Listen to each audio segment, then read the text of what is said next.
Hey everybody, welcome to another episode of the Mile High Game Guys board gaming podcast. I'm your host Adrian. I'm Zach. And I'm Jeff. And we're coming to you this week with another review episode. Reviewing games. Yeah. Our favorite deserts. Yep. This week we're going to be reviewing Caylus. Caylus is a 2005 release from designer William Attia. Artists are Cyril Demiergid, Arnaud Demiergid, and Mike Doyle. Published by Yastari Games, it plays 2 to 5 players, and it takes 60 to 150 minutes. Zach, do you have a rules overview for us? I do, and I'm a little bummed at Jeff, because in Caylus, you're trying to earn the most prestige while building a castle in the dry themed desert of France. Each round, you'll place workers on various spaces, paying a denier for each worker. You can gain money, resources, construct buildings, and turn in resources for money and prestige. Constructing buildings gives you additional worker spaces, gaining victory points when used by other people. The provost is a white disc that marks the last action of each round, which can be moved to stop players from doing certain actions. Finally, you can contribute to building the castle, which gains you prestige and favors from the king. At the end of the third scoring phase, whoever has the most prestige wins. That's Caylus. Nice and simple. Review done. Good. I think Jeff and I would be okay with that. Whoa, spoilers. Spoilers. So, sort of a full disclosure, this was a game that we got for free, but it didn't come from the designer or the publisher or anybody associated with the game. It just came from a fan. Yeah. D. Wyatt. Danimal. Sent it to us kind of randomly. Because he didn't want to do Patreon. Yeah. And So he just sends us games. Which, I'm fine with that. Yeah. And then he did Patreon anyways. Haha. Ah. Now we've got you. But yeah, so we didn't pay for this game. I don't know if that is in any way, shape, To be fair, we didn't pay for Wingspan either. That's true. No, yeah, exactly. There's a lot of games. Well, and if it's a game you own, Jeff, I didn't pay for it. Yeah. So it's a common thing. But somebody sent us this because we do a podcast. Just this time, it was a fan who happens to like the podcast. But not a publisher or designer or artist or anything like that. Correct. Onward to some initial thoughts then with this one. Jeff, let's start with you. What were your initial thoughts going into Caylus? I'd seen it on the BGG top 100 list for, I don't know, an eternity, because that's where it's lived since, I don't know, when this site started sometime in the AOL days. But then it showed up, and Danimal sent it and was like, you guys should review this. Or you had talked about it, Adrian, I think, at some point. I'd played it. Yes. And I was just like, oh, okay, it's a worker placement game, and it's older. Give it a shot. Right on. Zach, what about you? What were your thoughts going into Caylus? I don't know. I wasn't really looking forward to it. Just I saw the box art and the board and all that. But I don't know. A lot of those older worker placement style games tend to not be for me. So, I mean, I was still going to try it, but I wasn't looking forward to it. Okay. Yeah. I will say one thing, though. I did hear that a lot of people said that it was a mean game, so I was at least interested in that aspect. Okay. Yeah. So for myself, my initial thoughts the very first time I played this was a little over a year ago at LieriaCon. I was hanging out with Edward and I think one of the Paulos and a bunch of other people, and Caylus came up and I was like, I actually haven't played Caylus. And they're like, what? So then a game got put together later on during the convention and I played it and I really liked that first play of it. So I knew nothing about it going into my first play, but I liked that one. And then I didn't play it for over a year until Danimal sent us this copy, and I'm just taking that, Jeff. It's his name. But until he sent us this copy, and so I was stoked to get it. I was stoked to get to play it again. I was really looking forward to actually getting to review it. So I was pretty excited to dig into it. So, and this is the 2011 version. I'm not sure if they really changed anything from the 2005. I mean, the art is better than the 2005 edition from what I've seen, but still. Yeah. That leads us nicely into components. So we can talk about components here. It's an older game, The components. It's an older Euro game. The components are Cubes. cubes. Cubes. Cubes and discs. Cubes And discs cylinders. and cylinders. Yeah. And houses. Yeah. Yes. There There are a lot of them per player color. Yep. And resource color. Yep. 20 houses, 6 discs, 6 cylinders. Yeah. I want to say something like that. 4, 5, 6, yeah. 7 discs. 7 discs. Yeah.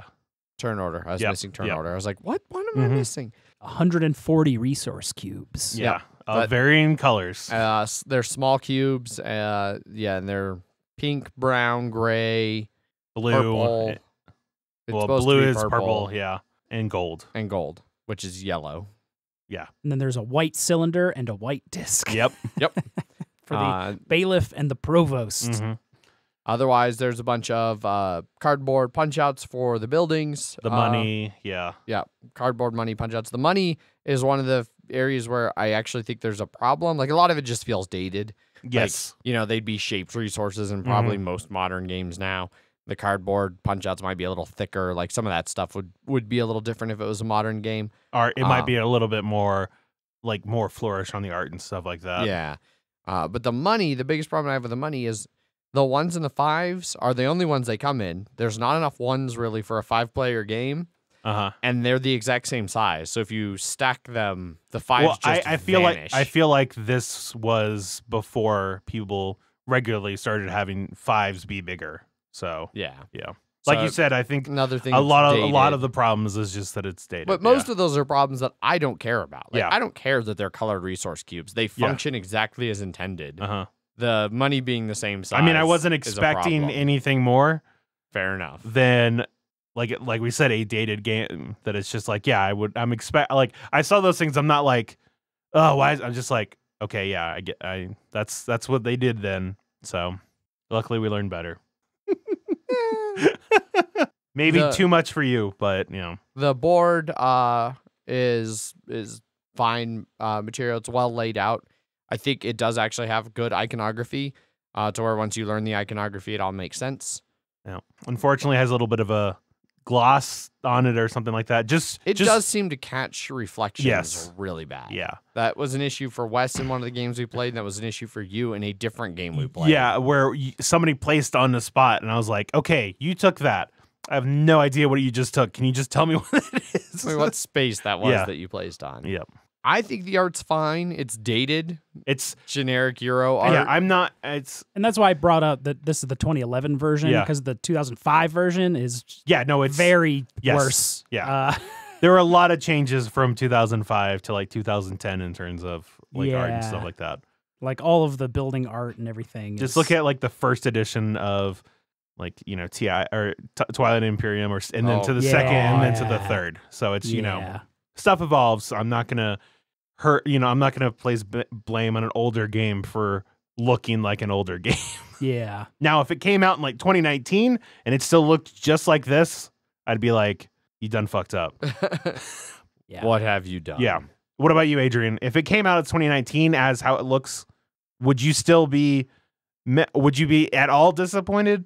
I mean, I know it doesn't matter to you nearly as much, but the only thing I would maybe be disappointed about is how like the wooden resource cubes are really tiny. I would prefer I like a little bit bigger, chunkier cubes for my resources, but I don't think I would have liked them shaped. Like for for the ones they have, like I don't know what. I guess you could shape them because it's wood, stone, cloth, gold, and food. Yeah. I mean, I guess you could do it similar to what like Concordia did. You know what? Let's like resources. I mean, I'm okay. We don't even have to talk about those, but Art like and stuff. No, yeah, I'm okay. fine with art. I'm fine with the graphic design. Even if it came out like it even was if a it came out new. today, Okay.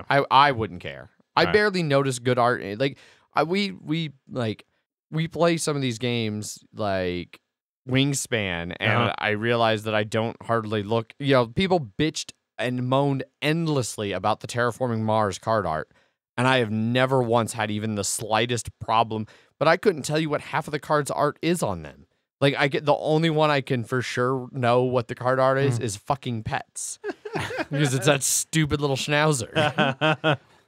But like I don't think it's a schnauzer, but yeah. half the time I don't pay attention to what the art on the cards are. Like I look at them, but it's the equivalent of going in one ear and out the other, only it like goes in one eye and then I don't know, bounces around and comes out the other. That kind of breaks down. It sounds like we could run a projector out of you. Yes. But I mean, like I wouldn't like the old 2005 original one like that. That's too old. That's too old. Okay. But this one was good enough. I like the box art a lot. No, I wouldn't say, like, when I said the box art, it was more of I can tell what kind of game this is from the box art. Yes. Yeah. So. I mean, this was one of the original, like, ones that, like, kind of came, that trend of, like, just some dour, the BGG, I'm looking at the same fucking thing over here. That's great. The images It's a picture page, of the original one, but with the Burger King. The Burger King. The images of the original, or the image page on the original Caylus on BGG is great. They've got another one. It's like an old Milton Bradley one. Oh. There's actually the I think the crazy game of batches and hose? Is that what it says? Yes. HOSE. Yeah. It's also, I think, the prince from Princess Bride guy, I think. No, I think so. that looks more like. I mean, it looks like the Caylus guy, but yeah. Yeah. Well, the Caylus guy is from an actor. There was an actor who they took inspiration from. I'm sure. And like the screenshot here on BGG of the guy is totally it. But yes, I wouldn't like the art from 2005. From 2005, 2011 is still fine. Okay. I think the board's fine. I think from what I want in a game, like the buildings are pretty much all unique. When you're building them, they're nothing fancy. But again, I don't care. They're good enough. The wood buildings look like wood buildings. The stone look like stone. Okay. The residences are all the same. I would not have cared. My main problem with them is just there's too much. I understand from a visibility standpoint, like why the blue ones are like 60% blue on them, and like the green ones are 60% of just a green background, so you can identify. But I feel like you could have increased the buildings at least some. Like you could have had a little bit more art in there and still had that visibility. So, yeah, I mean you could. Which I feel like that would be a change in a 2000. Yeah, they'd probably be more like a border with the contrast turned up. Yeah, so it'd be a really bright blue border and then regular art and background. More like what they did with castles between two castles. Oh yeah, like that one they've got tiles that are different colors that are still pretty clear. Yeah. Okay. But I think that's basically it for components. There's not really anything else. Yeah, there aren't any cards or anything like that. No nothing. No player boards, anything. It's it's just the board and then the resources. Yep. So. And the building, I guess, pictures are fine. That's what I was telling. Yeah, they're they're fine. I would, if they came out now, I'd expect better, but for the time, it's so. All right, well, let's move over to some rules and rules explanation. So this one, teaching it the first time after not having played it in a year was worse than it should have been. I mean, I'm sure Jeff and I didn't help in that regard. No, you guys were being real dicks that night. I mean, you were just really building up that provost, and we were inevitably let down. We kept asking what it was. And you're just like, we'll get there. I'll talk about him when we get to him. We're going down the path. We're working our way. So disappointing. Yeah. So. Oh, it's how you make the game go faster. It's how you make the game go faster, or how to be a dick. Yes. Yes. And if you're a dick, it inevitably makes the game longer. Yeah. We'll talk about all that later. But overall, the rules don't do themselves any favor, the rule book, because it tries to break it down into like 7 phases. It's a very old rule book. It's very tiny text. Yeah. Although I do remember when you're telling us that you're like, all right, there are 5 phases, and then like oh wait, I forgot 6 phases, and then we're like, and then what? 7 phases. Like, oh wait, I guess there's a 7th phase too, guys. Yeah, you're like, Jeff, you just got back to the bathroom. You missed it. There's whole a phase. 7th phase. But really, the first phase is income. You take 2 money. The second phase is placing workers. Income, 2 money and any residential ones you Yeah. have. So then the second phase is placing your workers, and then phases like 3 through 6 are basically or cleanup. 3 through 5 are go down the road doing the actions, but it's like phase 3 is the actions that are pre-printed on the board. Phase 4 is the pre-placed public buildings. Before the bridge, after the bridge. Yeah, and then the castle, and then cleanup. Yeah. When really it should just be there's a like pre-round income phase, then there's the placement phase, and resolution phase, and you could do castle and cleanup. Yeah. But yeah, they don't need to have it broken down quite as much as they do. But otherwise, I think the rules overall, if you sit down and actually read through them and don't try to just like reference them as you're trying to remember the game. Yeah. I would agree with that. It's all there. It's all there. The iconography is pretty standard. Like it all worked well. There's only one or two things we got wrong, but as per usual, it's because they're like, oh, it must mean this. Yeah. Or you just assume like, oh yeah, with the lawyer or whatever the building's called, because all the buildings actually have names. Yeah. But they're nowhere. It's not on the building. Yeah.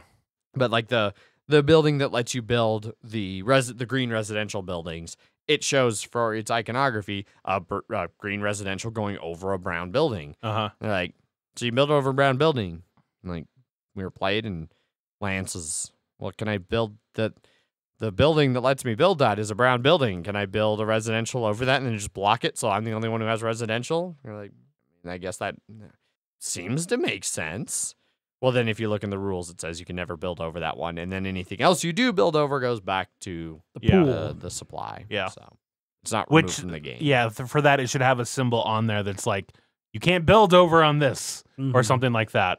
Yeah. So because they have that on other buildings. There are certain buildings that have symbols on there, or it's like you build certain like certain of the blue buildings, like, hey, you gain a favor or you gain whatever. Yeah. So. Yeah. But overall, I think especially for being an older game, they do a good job with all that. I wish that some of the building iconography was a little bigger.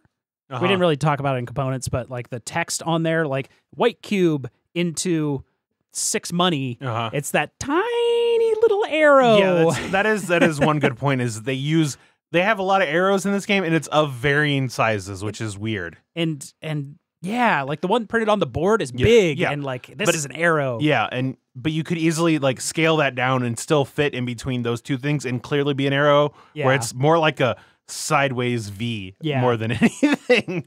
It's not like get a resource and get 6 money. Yeah. It's trade in a resource and tiny arrow and get 6 money. Yep. So it would have been nicer if they maybe some of those things. I don't know why they're so tiny. Yeah, but outside of like that one, I think most of them are very self-explanatory. Obvious. Yeah, very obvious in terms of like, oh, I get a brown or a pink. I get 2. Yep. I can build a blue or a green. Yeah. Or a blue and a green. No, I don't know what build that's a blue on top of a green. blue. Yeah, blue on top of green. A couple of them are, once you know what they are obvious. Yeah. In that regard, but for the most part, they're pretty and some of those self-explanatory. buildings have the parentheses at the bottom, because whenever you use someone's building, you get a victory point. And whenever someone uses some of the more advanced ones, you also get a resource if it makes it there. Yeah. Yeah. And the what you need to build said buildings is very clearly marked on the top left. So just shows a bunch of cubes, especially on those blue ones. It's like 8 cubes. Right? Holy shit. I do think the favors section could be laid out a little bit better, and like the part by the castle that shows that you get a favor if you built the most in any given round could be better laid out. The favors because we thought that was built in the scoring phase. Yeah. So our first game, we were way low on favors. Yeah, and we're like, well, these don't seem that worth it. And then the next one we played was like, you had learned that wrong, and so we were playing it correctly, and we're like, oh, these matter a lot more now. Yeah, these move. There are technically also, they're not necessarily a variant, but like the learner game, they recommend just not playing with favors at all. And any time when you would get a favor, you just get a point. So interesting. Yeah. But now knowing them, like, I guess maybe if no one knew the game and you were just learning, that might make sense. But if one person can even vaguely explain the favors, I think they add a lot of ability to kind of do what you want to do in the game. Yeah, and mitigate certain things Yeah. that you're missing out on or something like that. And- You're low on money, get the money one, stuff like that. And there's something about like the scoring phases and which favors you can get to or something, right? Like, Yeah. it's split up to where you can only get into the last phase After the second scoring. Yeah. Which that's another area where the graphic design is a little off. Yeah. Because they show the phases weird to where it's like, while you're building this phase Yeah. is more the way it's meant to show rather than you can't use these ones until after this. I don't know. It's Yeah. weird. It didn't really come up though. No. No, never did in any of the games I played. You're like, oh, you can't go past that yet. Sorry, you have maxed out your favors Yeah. for the current phase, sir. Yeah.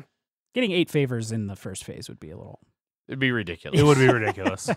So let's move over and talk about gameplay so we can explain why that would be ridiculous. So gameplay, this is widely considered like one of the quintessential worker placements. Yeah, it's definitely one of the earlier ones. It's not the first, that's for No. sure. That was Keeper maybe in 1998, where this one came out in 2005. Yeah. But it's definitely like this and Agricola are like one of those batches of like the first. Yeah, and I think this one, yeah. one reason that Caylus is considered more even than Agricola, like Agricola has other aspects to it. It has a little bit more, it's more heavy on like the resource management. It's got the card side of things with the occupations and And everything. Agricola was Thi- 2 years later too. Yeah. This is like almost pure worker placement. It's got a little bit of resource management, but it's really all about where, when. Well, I would say the resource management is from the worker placement. You're doing those to get the resources and making sure you get the right ones. But it's Yeah.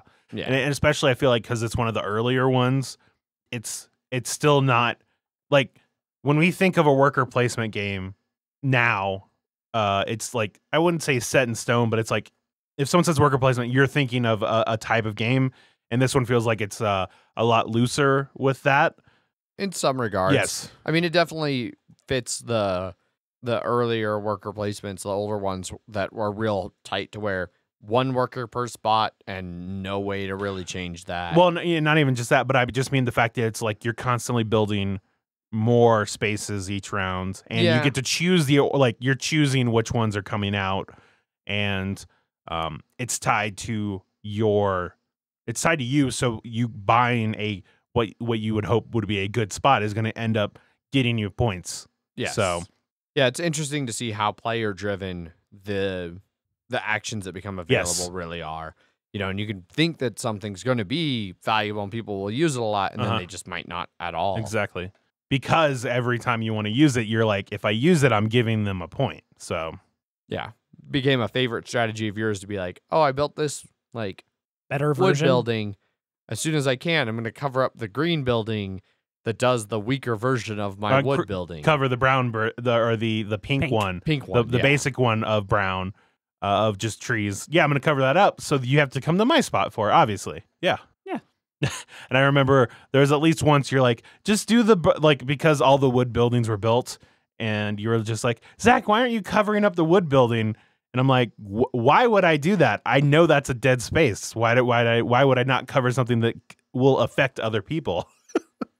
Yeah, you kept covering the things I wanted to use, exactly. though, and I didn't like it. Well, I liked it. We didn't really talk much in the rules part of it, and I think it really fits here in gameplay. That one of the key hooks for this game is the provost. Provost and Provost. bailiff. Yeah. The push your luck aspect of it. Yeah, the provost. How close do you want to get to the fuck you portion? Yeah. Yeah. So there's early on one of the first action spaces along the track, and you always resolve them in the order they go down the road. Yeah. But one of the first ones there is move the provost 1 to 3 spaces in any direction. And that's forward or backwards. Yeah. And then thus the any direction. Yes. I'm Uh, just clarifying. Clarification. Yeah. then you come around, you do a few more actions, you get to the bridge portion where everybody in the order that they passed has a chance to spend money to move it an additional 1 to 3 spaces in either direction. There you go. Uh, That's a better word, I think, than any. fair enough. I'm just going to move it up into To it's the sky. yeah, it's a 3D space, right? Yeah, Z-axis. Yeah. 4D chess. Yeah. But the reason that matters is because as you're resolving actions, whenever you reach the provost, whatever space he's on, you do that action and then no more. So if one person's running away with the game, everybody else can decide to chip in a bunch of money and use that free action spot to move it way past them. Or if you're just feeling risky and you go next to him and you're playing with people like my co-hosts who are like, shouldn't have done that, Adrian. That's because you put 2 on that spot and the spot right before it. So it was super easy to just be like, You're not using these you're three not actions. using either of those. Yeah. Yeah, I mean, because there's a lot of difference between that and, I have to spend 3 money to not let Jeff get one thing that is like inconsequential or something like that. Mhm. So, but that can lead to some interesting decisions just knowing that that's coming. It's like when to pass. Like I made a crucial error in one of our games where what I really should have done was like spend 2 money. Like I think Jeff had passed and then I just immediately passed after him. I should have spent like 2 money to go somewhere else. And then it would have put me in the spot where I was the one who decided the final movements. I had the money for it. I could have decided the final movements to ensure I got the action. Instead, by just passing, Jeff went and then I went for moving him, and then you were the last one, and you were like, "Oh, it's actually in a spot where now I can move it." yeah. and blocked me. Yeah. So 2 things on that. One we hadn't mentioned yet is just that it costs 1 money to put a worker one money to put a worker down, but then when someone passes, it then costs 2 money, and then when another person passes, it costs 3. Yeah. So there are many times when you can pass, and then the next person is like, "Well, I only had 1 money, now I can't do anything, and I needed to do this." So that is an option for strategy. Yes. In my first game, I did that where I still had a bunch of workers, but no one had anything. And I was just like, pass with like 7 money. Yeah. And it was just like, well, you can't do anything and you can't do anything. And Exactly. and just like the round's over, Yeah. everyone. Yeah. And the first person to pass gets a free money too. Exactly. So Yeah. you see us low on money, you pass. It prevents us from getting that little bit of precious extra coin. Yeah. And Sure keeps hope you us did from everything you wanted to do already because I'm passing. Yeah. yeah. Oh man, and that can be really tense when you want to do like 4 things and you're like, "Fuck, I hope." Oh they no, don't 100%. pass. Like, You look and you're like, all right, they have some money.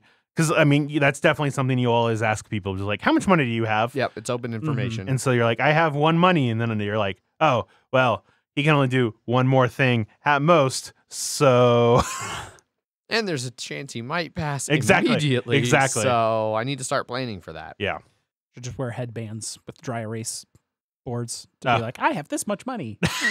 Every turn, just Every racing and write it backwards. Yeah. Without seeing it. Yeah. So. I just really was trying to imagine how you thought that would work, Jeff. It's the perfect It's solution. perfect. Yeah. Well, here, Zach, let me write how much money you have on your forehead here. Okay, you do me now. Oh, okay. No. Watch me do me. Watch me do me. Watch me do me. Yeah. You already said okay. Uh, But yeah, so there's a few different things that kind of go into decisions on what actions you might want to take and when. Just keeping an eye on like where that provost is and where it could end up, yeah. and then how much money your opponents have and what they're trying to do with it, Mm-hmm. or what you think they're trying to do. Yeah, with and playing that is also important because like whoever has that spot that lets them move the provost for free, you're like, all right, are they gonna try and fuck somebody or help themselves? And so there are many times Shoot it into the distance. yeah. So it's like if they look like they're going like close to it to where it is, you're like, okay, they're gonna move. So I'm gonna get like right behind them because I know they're not gonna fuck themselves over to fuck me. Or I'm pretty sure that like you can assume that's gonna happen. Yeah. Obviously that depends on the person playing. how bitter they're feeling at Exactly. that exact Yeah. moment. Like, oh, this thing will only give me 1 resource, but the one you're doing might give you 3. Exactly. It would be worth it for me to block both of us. Yeah. Especially if I can tell that you need those resources to build part of the castle. Yeah. And it's like, well, I don't need this. I was just getting it to get it. And I can screw you over. So, yeah. Let's talk a little bit about building the castle. Okay. So it's another key area in the game for earning points and things. It's divided into 3 phases.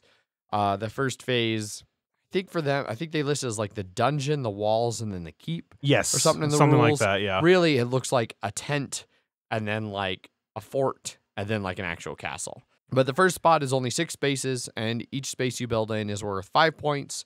And then it's like 8 or 9 or like 8 or 10 spaces, and it's 10. And then it's 14 spaces that are worth 3 each. And so, as one of your actions, you can mark that you're going to go build in the castle. which there is 1 space for each player, and you can only send 1 guy there. So you can you never can't go to the castle if you don't want to. Can't be blocked or Yes. denied Yeah. or anything like that. Correct. I mean, obviously, if you only had 1 money and then someone passes, you can be blocked that way. But Yes. Unless you have that space that lets you spend 1 money. Also true. Whenever anyone passes. Yeah. But so after you've resolved all of the other action spaces along the road, all the buildings and everything, then you go up to the castle. mm-hmm. And in the order that people chose the castle build action, they can then discard lots, I think they call it in the rule book, of goods. Basically, 3 unique things. one of which has to be food. So pink, and then 2 of any other color, and they all 3 have to be different. And you can do multiple of that. Yep. And they can, and each of the sets can be the same set. So you Yeah. could do a pink, a brown, and a gray, a food, a wood, and a stone for 3 different sets if you've got 3 of each of them. Mm-hmm. And for each set you turn in, you place one of your houses up into the building spot for whatever area you're in. Yeah. You get the points, and then it goes to the next person, and then they can do it, and they can do it.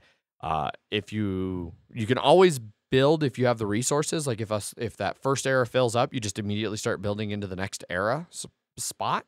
That didn't come up in any of our games. Oh, I didn't know that. Yeah. Okay, that's good to know. So you can overflow. Yeah. But if you go up there and say you got blocked by the provost in those action things and you didn't get the resources that you needed to build and you don't build at all, you're going to lose points. Basically, the king is like pissed that you were like, I'm coming up to the castle to build things. And you just stood around all day and didn't do shit. Yeah. It's like -2 points, something like that. It's not a lot, but you definitely feel that, especially because you aren't getting the points from building. Yeah. So not only are you not getting that 5, 4, 3 points, and then whatever you get from the favor, if you get it, you're also getting -2. So yeah. Well, Yeah. I should say it's -2 in the first phase. -2, -3, -4. No, that's later. Oh, that's for the scoring rate. That's when you scoring rate. Scoring Yeah. phases. Yeah. The favors you mentioned, Zach, on every single round, whenever building at the castle happens, whoever builds the most gets a favor. Basically, the king's like, hey, you came up here and kicked ass today. Good job. Here's a favor. Which is just points, money, which- resource, buildings. Yeah. Yeah, there are different tracks that you move your pieces along, and you get Yeah. increasing goods in each track. Which was definitely, we were playing that wrong originally. Yep. We were playing it where that only happened during the scoring phase, so it only happened 3 times. Yeah. And it definitely changed the strategies that at least I had, because you're like, oh, if I go there every round and I'm the one that builds the most every round, you get a favor every round, and those can add up as you get farther and farther along. Mm-hmm. And so previously it was like, well, when I'm not going to waste many actions there, I'm going to go there, build as many as I can, and then that's it. Whereas now it's like, I could go there and build as many as I could, or I could, like, if no one else went there, I'll just build 1 now, and then that means next turn I can come here immediately again and build another 1 or another 2 and get more favors that way. Yeah, to the point where I can't remember which one of you it was. It might have been you, Zach. Went to build at the castle and had stuff to build like 2 or 3. Yep. And then when it came around to that phase, nobody else had went to the castle. Yeah. It was like, well, I was ready to build 3 if I needed to compete to build the most, but I don't, so I'll just build 1 right now, get my 1 favor, and then I can just come back and do this again Exactly. next round. Yeah. You know, which is a really powerful kind of way to go about that. And vice versa, I in the game I played that you guys weren't in, I don't remember if it was Wes or Lance or whoever, but they basically were like, well, there's 3 people building this round who are all going to be building like 2. Yeah. I'm not going to be able to like beat that, so I'll just wait till next round when you've spent all your resources, and I'll go build 1. That way, I still at least get a favor. Yeah. No. Yeah. Totally. I did that too. And like I said, because it's the favor each round, a lot of it will be like, unless you're like, I need to build 1 there to get 1 there to either not lose points in the scoring phase or go to the next round of favor, the next tier of favors during the scoring phase.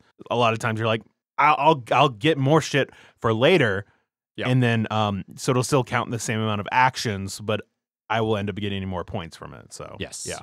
Which was an interest, like, I definitely liked that part more when we were playing it right. Yes. Yeah. It was like, it felt a little half cooked, and it was because we were playing it wrong. And I was like, okay, now all of like these mechanisms make more sense now. How important those spots are, and especially turn order for that too, because that's what determines favors if you build the same amount. Yep. So planning for that became a lot more important than it did before, where it was just like, man, I'll just build when I can build. Yeah. I think that covers all the main areas of the game. I do have to say that all of the like base, like pre-bridge building or spots are actually pretty useful. Oh yeah. Yeah. Like there's not really a lot of like, this is clearly a less efficient building unless it's the pink ones and you have built already the better ones. But all of those core decisions often get taken. Like especially the amount of people you're playing, like the turn order or the money or the provost, being able to move them, those get taken all the time. Yeah. There's almost always one person sitting on the I only pay one no matter what spot. Mm-hmm. Yeah. And then people will let that person sit for like too long, and then people are like, God damn, I really need to go here. Yeah. Like, I really got to kick Jeff off of it. You don't really get anything for it, but next turn. Yeah. And so you're always like, well, I don't care. I'd rather do something now. But then your next turn, you're like, I really wish I would have fucking pay had $1. Yeah. So question, Adrian, when you're, because you played 5-player with the game without us, right? Yes. How often did that first spot get taken that you can place it there and then place it wherever you want afterwards? Still almost never. Okay. It's of any of the spaces exactly. in the board, I think it is the least useful. I've read up that is basically what happens. Yeah. The only thing I could think it would be useful for is like basically a castle build. Uh-huh. Like you can place there instead of castle building if then you're not competing for turn order. You just like you might want to do something else, but I'll have enough to move it to the castle if there's no other spot available. Right, yeah. Because that's the problem. Or if you don't know if you're going to have the right resources, you can go there early and then be like, and are the resources going to come together? And they did. All right, up to the castle. Yeah. Yeah. Because especially, it seems less useful because in a lot of the games I've played, most of the actions get taken. Yeah. There's not, like, the ones that are open are like, in a 3-player game, the take third in turn order. Yeah. Like, that. Why would you take that? That or the sell a resource for 4 money. Which I feel like if you were gonna do that, you probably would have just already done that. Like that, if that mattered, then it would have been a priority. Yeah, exactly. So I mean, I get why the spot's there, but like you're saying, I feel like maybe at near the end when there's just too many spaces, but also I feel like there's enough. I don't know. It just always it never seemed like the good move. It always seemed like, well, I could go there, or I can just actually go to the space I want to. It seems to me like a space that would make it. It would work better if it was like at the very end and like, triggered no matter what. Yeah. So like everybody went through all their actions. And then you could, or it was like after the bridge, you got to do it or something like that. Yeah, so like, you knew where the exactly. the provost moved forward. Yeah, sweet, I'll move this. Exactly, but the fact that it's the first thing, it means like you're not going to be able to really sneak in and get something you weren't already going to get. Yeah, so it is a bit of an oddball spot. Yeah, so but I think we're ready to move to final thoughts. I think so. What? The blue buildings, the like advanced buildings. Yeah. Oh, they didn't really come out that much in the games I played. No, because they're expensive. They're not only are they expensive, but you have to get the gold spot because there is a spot printed on the board that's to get gold, but you're not going to get it until at least halfway through the game. Yeah. It's like 2 spaces before the second scoring phase. And it all like many times it felt like people were sort of pushing for game end. Because they also wanted to get all the spots that just came out, and so a lot of those things, and like each game I saw like maybe 1 or 2 blue buildings, or not blue buildings, the blue buildings, the prestige ones be built because they're worth a decent amount of points, like 25 points, 14 points. Yeah, get you some of the prestige, the favors. Yeah. I mean, I feel like they're probably just another one of those strategies, like if you played a lot with 5 players, where you'd There's a lot more building. Somebody could in a 5-player game make it a point to like just build the minimum of one house on each thing so they don't lose points, but then focus instead on amassing resources instead of trying to build a bunch of parts of the castle, building blue buildings. Yeah, maybe. You know, like that might work a little bit better, especially if you took advantage of some of the like trade 1 good for 4 money and then a little bit later spend 2 money to get 2 goods. Yeah. You know, and use some of those things to really like move your do more of the resource management to build up the like 6 stone that one of those fuckers costs. Yeah, 6 stone and like 3 gold. It's 5 stone and 3 gold. Okay. But you get 25 points. Yeah. But there's no other benefit besides 25 points. I mean, but in a game where winning scores have been 50 or 60 points, that's fucking huge. Yeah. But I feel like getting those 3 gold would be hard. Yeah, I mean, I only saw gold get snapped up in a couple of the games that I played. You know, I don't know. There's a gold. Is there a gold resource building? Yes, as well that you can go to and get a gold. Yeah, is it one of the blue ones? No, no. Well, it's not blue one. It's one of the stone buildings. Oh, you can trade any like 2 or 4 resources for 1 or 2 gold. Yeah. Or you can buy it with money. In that case, like I just never really saw that building come out. Yeah. And like, if you planned around it, then I could see building. I mean, you'd want to build that building. Yeah. So that 1, people aren't likely to take it because they're giving you a point. Yeah. And 2, like, no matter what, one of the other things we didn't mention is you can always go to your buildings for just 1 money. Yeah. You don't have to. Which you can forget. Yes. Just because it doesn't happen that often. But occasionally you'd be like, I don't have it. And then you realize, oh, I could have gone there. So I could see in a 5-player game where different things are going to be crowded, one player being like, well, fuck it, I'm going to do everything I can to just build blue buildings. Yeah. Yeah. And then be high risk, high reward. Yes. And like sort of speaking on that too is just, I don't think we mentioned is that for the resolution phase, like you do them in order. And so that means you can be like, I'm going to get, it's like, I need these 2 resources. And luckily I get them before that happens. Yeah. To spend, before I need to spend them.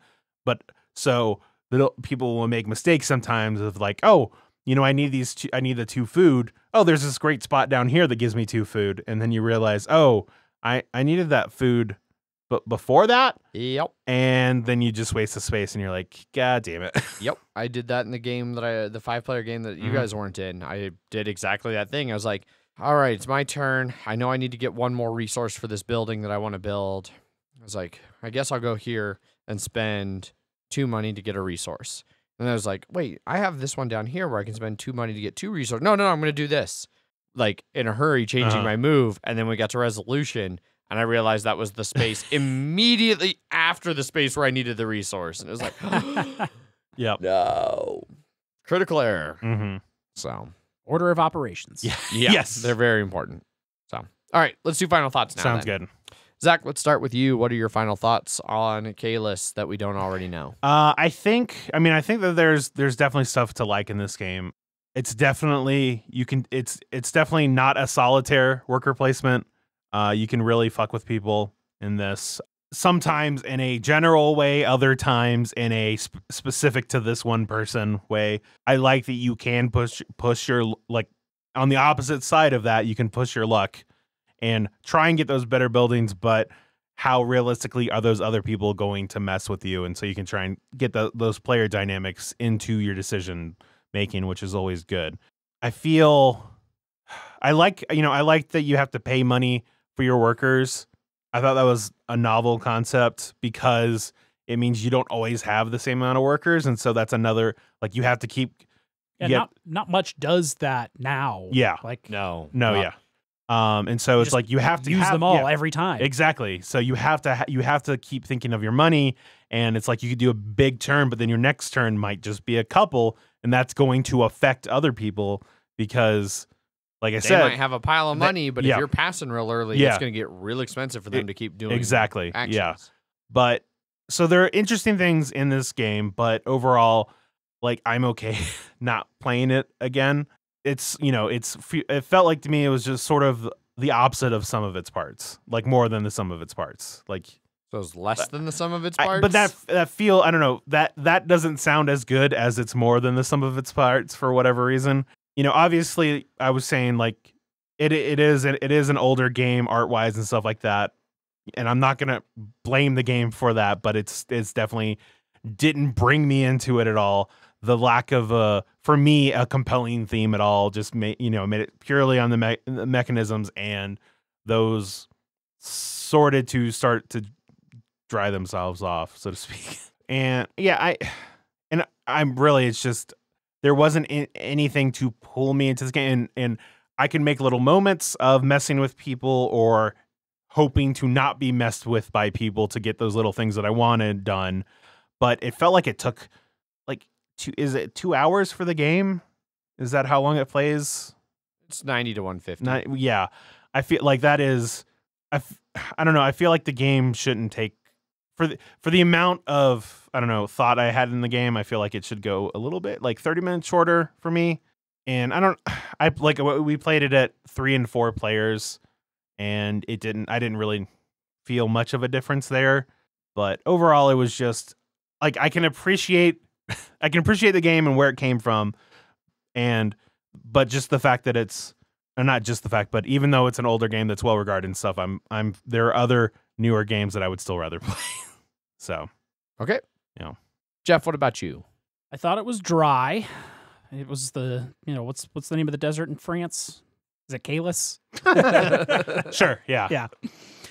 I thought it was fine. There was definitely interesting decisions of being able to screw with people or risking certain areas. A lot of times you're pretty we just wanted that disc as far into the distance as possible. So whoever had that free disc move was just 1, 2, 3. Yeah. And it wasn't really going to happen and adjust anything. But when it went into the distance, it moved forward 2 spaces. Yeah. So the game went faster. But if you tried to move it behind and be a dick, it only moved up 1 space, making the game longer. When we finally played all of the rules correctly, it was fun actually doing all of the building. Yeah. The castle building portion. That was definitely more interesting. Yeah. Yeah. Like seeing how there's a lot of different buildings. The browns are basically just better pinks, but then it gets a little more interesting beyond that. Yeah. I liked the difference in buildings. I wish there was there's only one building that makes stone, I think. Buildings. I wish there was just more building in this in general, because it seems like you sort of get down that track, but then as soon as you sort of get enough buildings out there, the game's over. Right. I guess you can build over the pinks and stuff like that. Technically, you can build over any of yours. Yeah. But yeah, more on that. Why would you do that? Yes, exactly. Overall, it was fine. You placed workers and you paid money for it. Paying money for the workers, I think, was something that was interesting because no one really does that right now. It's just like you have 4 workers and now you have 5 and you just get to use all of them every time. Yeah. You just have to use them most efficiently. The economy of this game was interesting because sometimes you just want to sell that random resource cube you have because you just want more money. Yes. Because you're falling behind in the income game. I always thought it was weird at the beginning of the game where it was like, all right, everyone starts with 7 money or 5 money, and all right, now everyone gets 2 more money. Yeah. Well, it's just keeping consistent on the income phase. Yeah, the income phase. It's sort of one of those old weird things. Instead of just being skip the first income phase, start with 7 money. Yeah. It's just you get the income phase.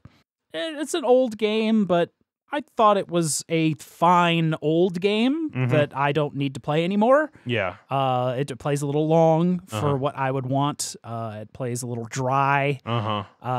But otherwise, it does some interesting things that I would like to see some maybe more modern worker placements try and pull some stuff from. I can agree with that, yeah. But it is a thing of the past. This game. The past should stay in the past. But it is a fine game. I'm not going to say it's a bad game. It's just an old game. Yes. Fuck you guys. I like Caylus. Not surprised. Yeah. But I don't think I like it as much as I would have if it had fallen in a different time frame in my gaming. So to echo a lot of what you said, I really like the paying for your workers. I really like the provost mechanic. I like that little bit of variability on where actions are going to go. I love the variability in the player-driven aspect of what actions become available, and the decision space of like, I really want to get these resources, but going there is giving Zach a point, like trying to weigh out when, especially late game, when you can really see like Zach and I are neck and neck, like if I give him this point to get these resources, that might be the game-winning point. Well, there was definitely a spot too when it was 2 spaces away from the end, and like I sat there for a minute trying to figure out if I because I was the one with the provost. I was like, I can move this forward and end it, or I could not end it and go for another turn. And is that going to actually is that going to give Adrian more points than I'm going to be able to get in order to win? Well, and then our last game, Jeff was in that exact same spot because you and I were both like, kind of like, Jeff, you could end it now, like, or you could go one more round and Adrian might win. Yeah, and I can just lose more. Mm-hmm. Yeah. So I really like all of those things. I think it teaches fine.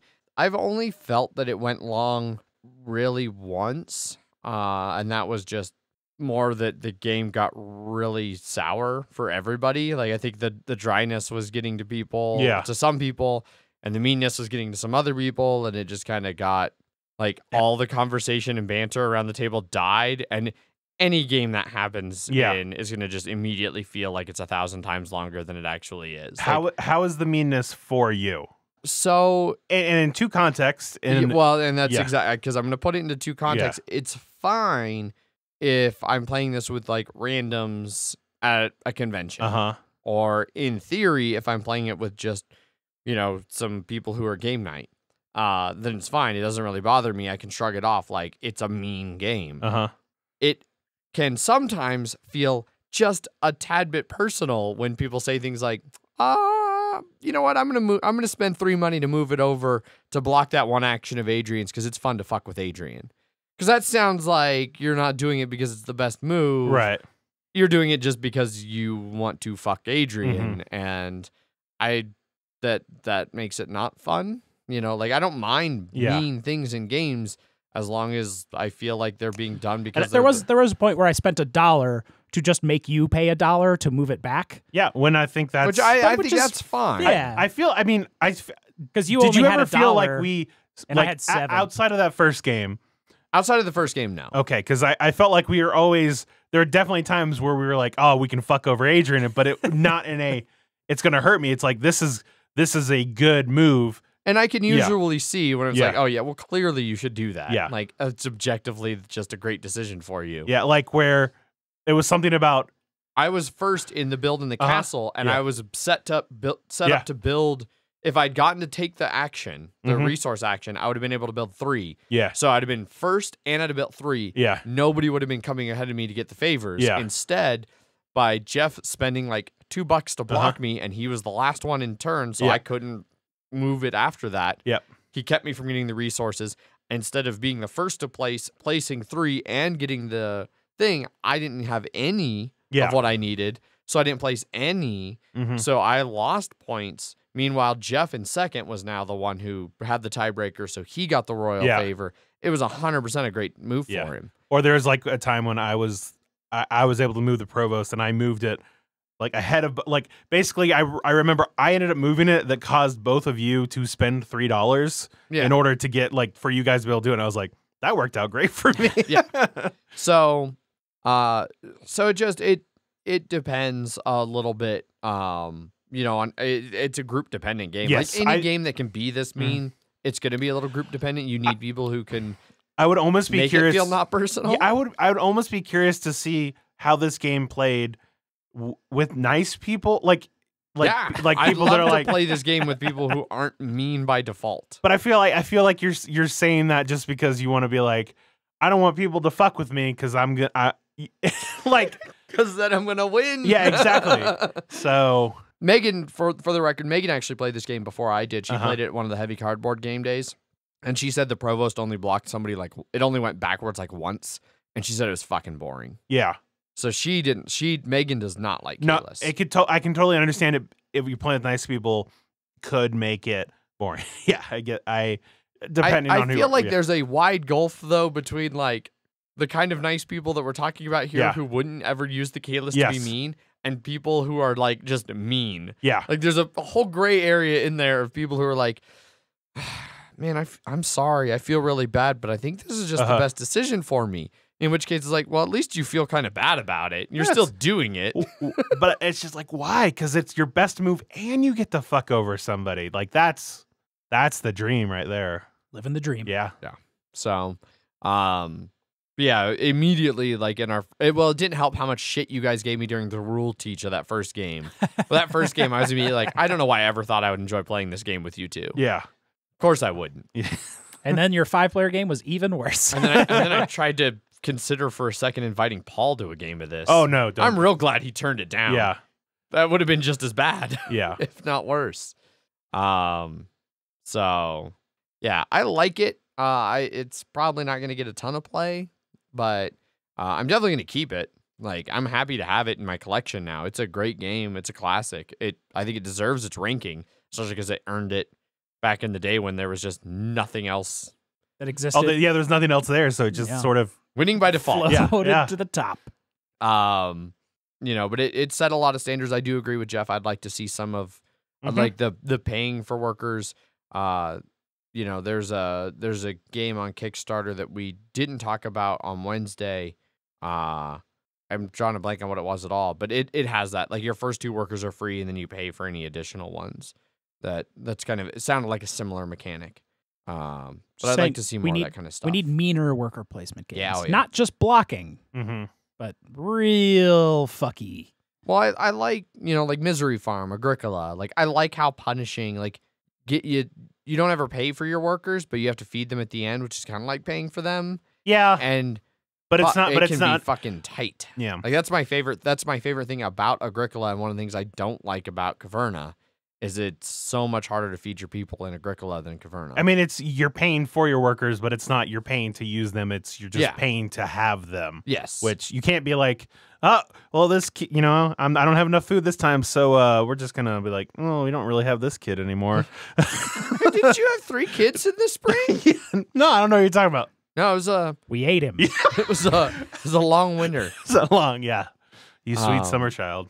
So Adrian's cannibalism coming back to the top. It's always there, just right under the surface. Simmering. Yeah. Like a beefy human stew. It's long pork, sir. Oh dear.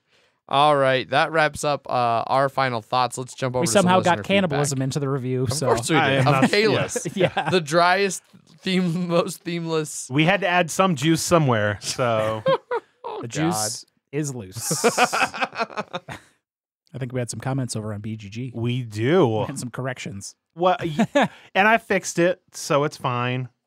First one is just from Nick, and I accidentally said bishop instead of bailiff. So, it is what it is. And he says bishop equals bailiff. Yeah. I'm sorry. I didn't look at the white cylinder and I didn't immediately see bishop. My bad. Or bailiff. Sorry. You saw bishop. I know. I saw bishop. Yeah. That's exactly what happened. Yes. Next one is from Paulo. Such a great game. Can be very, very mean, and it's awesome because of that. A classic that has stood the test of time. Then it's just me saying fixed and thanks. And then from Mike Jones. While I have not yet played Caylus, I look forward to hearing Adrian's full-throated approval, Jeff's grudging acceptance, and Zach's pleading appeals never to play it again. Though I guess if you're reading this, I already heard that. It's about right. That's like an 80%. Yeah. That's like a B minus. You guys were both way nicer than I was expecting. No, Yeah. I mean, we both I think we both were like, I can see that it's a good, but it's got some good spots. It's got some cool things, but It's not long, enough. Long and dry. Yeah. Just real dry. Do you all have plans to continue reviewing older classic type of fare, or was this just to acknowledge your receipt of a free game from a fan and encourage more of that in the future? I mean, This was a good classic. yeah, it's not no, and it's not. It's like I'm a little bit of both. Yeah. The stars aligned. Yeah. Yes. Column A, column B. Yeah. I would like to, especially read the next sentence, and Okay. then we'll talk. I would love to hear MHGG guys review Puerto Rico, Power Grid, which you already sort of did. Yep. El Grande, Cosmic Encounter, which probably won't happen. Never. Glory to Rome, Ghost Stories, etc. So- I know Puerto Rico was like, I would totally do a review of Puerto Rico. Uh-huh. I mean, it's going to end up a lot the same of this one. It's Yeah. an old game. I can see kind of what it did, but it's not for Zach. It's not for Jeff. Yeah. And I kind of dig it. Yeah. Never played El Grande. I've heard good things, yeah. and I'd happily do it. I am not ever playing Cosmic Encounter again, so I'll review it, but it's going to be my From thoughts one play. No, I played it like 3 Oh, okay. times. But it's going to be from like before I started the podcast and just Yeah. like, oh, fuck me, I hate this game. Yeah. I fucking hate this game. Uh, Ghost Stories I've heard is really good. I'd like to play it's that. it's good. I definitely feel a bit of the age of it, but it's still it's enjoyable. So I'm only supposed to read this if Jeff has survived and is back on the show. And I think I speak for everyone when I say, welcome back, Jeff. We missed you and are glad to know you're on the mend. Hope you haven't played too much Blood Bowl while you were gone. Only one game and got slaughtered. Yep. Well, I mean, you got a classic card game review Yeah. out of me being gone. Yeah. So. Which turned out so much better than we were expecting. So A not couple people actually really appreciated Yeah. it. Yeah. So So I should just be gone more often. I don't know if that's what we're saying. as someone who had to take the notes, no. I saw them. Yeah, no, I get distracted easily. So Need a stenographer. yeah. I'm sure I've seen El Grande on the top 100 BGG list as I look at it now, but I don't think I've ever seen the cover of this game before until I've actually like looked at it. It's right between Eldritch Horror and Codenames. Okay. So it's probably why I was just like, brr. Okay, then. Yeah. I mean, it's area control. It's probably good. Cubes on a map. Cubes on a map. Area control, good. That's less true than it is true. Apparently it has a memory mechanic in there too. Oh. Ooh. Anyway, we're not talking about that. We're talking about Caylus, and we've just finished up listener feedback, which wraps up the review officially. Which mentioned El Grande. Yeah. Yes. But we're not reviewing that right now. No, it's the first impressions. Oh my First God. impressions, yeah. Fucking Jesus. So that wraps up the review. We've heard listener feedback and everything. If you are interested in picking up Caylus, it is available. You can get it. You can spend a lot of money for it on Amazon, or you can find it at a lot of other online game stores like Cool Stuff and such for $30 to $40. That's a depending on reasonable where. price for this game. Yeah. They're not trying to charge $70 for Cubes. a handful of wood Yeah. and some cardboard. But yeah. So if you're interested, you can even get it at Walmart.com. Wow. The $40 version's unavailable. The $60 version is available at Walmart. I don't know what the difference is. Not going to look. But yeah. So that wraps up our review of Caylus. Go check it out if you are interested. And if you want to get a hold of us, you can always send us emails. Emails at milehighgameguys.com. You can find us over on Twitter, where I tweet under at MHGameGuys. I am Zach_MHGG. I'm Jeff_MHGG. We have Facebook and Instagram /Mile High Game Guys.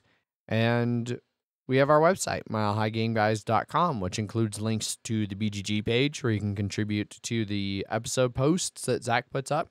Links to our Slack channel where you can join the hundreds of other fans, literally hundreds, who mock us and talk shit and keep my phone having hundreds and hundreds of notifications when I'm trying to do work. Especially now that I can't be on my phone as much when I'm actually doing work. Damn. I know. The worst.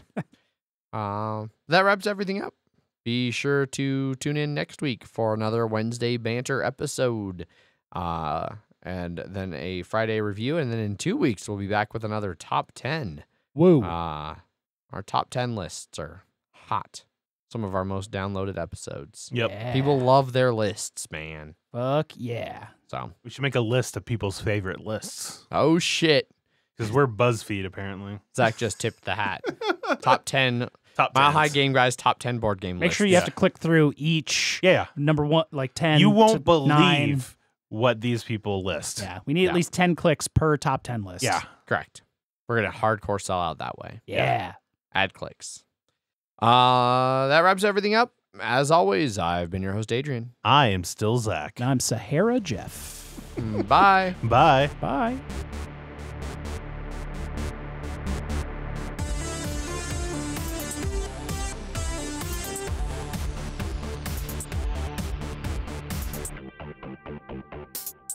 Which I finally learned how that shit actually works, and it's crazy. Like Yeah, it's- how stenography actually work, or steno, I guess it was steno is whatever it's called. Huh. It's It's a like fancy typewriter. I right? mean, sure, but it's also like it's all about like memorization of like pattern things, Huh. and it's not like you like if you said the word straight, they don't type the word straight. It may be like an S, an A, and like a T, all pressed at once, and it's like this weird. It's you look at it's weird. All right. It's crazy. We'll do an episode about stenography soon. Yeah, Sure. Why wouldn't we? the ultimate dexterity and memorization game. Yeah. There you go. Punchboard Media, where we all bring something to the table. pull up a chair at punchboardmedia.com.